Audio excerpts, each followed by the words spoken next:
கழுவாயத்துக்கு வந்து பண்ணி காட்டுவோம்மா. இன்னைக்கு வந்து கருவாட்டு பொடி எப்படி பண்ணலாம்னு சொல்லிட்டு சொல்லி பார்த்து போகிறோம்மா. கருவாட்டு பொடிக்கு வந்து 1 லிட்டர் வாட்டர் பாட்டில் எடுத்துக்கணும். எடுத்துட்டு 4 பக்கமும் நல்லா ஓட்டை போட்டுக்கணும். போட்டுட்டு இந்த கருவாட்டு இருக்குல்லம்மா,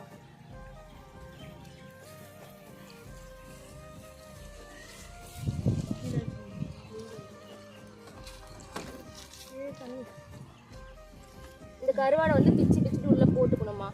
போடுறும் போது அந்த வாடைக்கு வந்து அந்த கருவாடோட வாடைக்கு மூடி போட்டோம்னா அந்த கருவாடோட வாடைக்கு இந்த தொலையில் போயிட்டு பூச்செல்லாம் விழுந்து செத்துரும்மா. இது முக்கியமாக இந்த கொடிக்காயெல்லாம் இருக்குல்லம்மா, அந்த மாதிரி வகைக்கெல்லாம் பயன்படுத்துவாங்க. தொலைப்பூச்சி இருக்கும்ல, அது என்ன பண்ணுவோம்னா அந்த காய்கறி பல வகைலாம் இருக்கும்ல, அதுக்குள்ள உள்ள பழத்தை சாப்பிட்டு வீணாக்கிடும். அப்படி பண்ணுறவங்க நல்லா நிறைய நஷ்டம் தானே ஏற்படும்.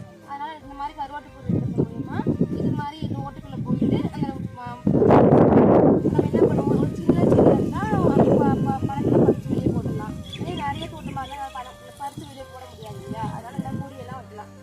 கெமிக்கல் அடிக்காமல் இந்த மாதிரி இயற்கையும் பண்ணலாமா. ஒரு ஹெக்டருக்கு ஒரு 5 பாட்டில் இந்த மாதிரி பண்ணி வச்சோம்னா எல்லா தொலைப்பூச்சும் உள்ளே போயிட்டு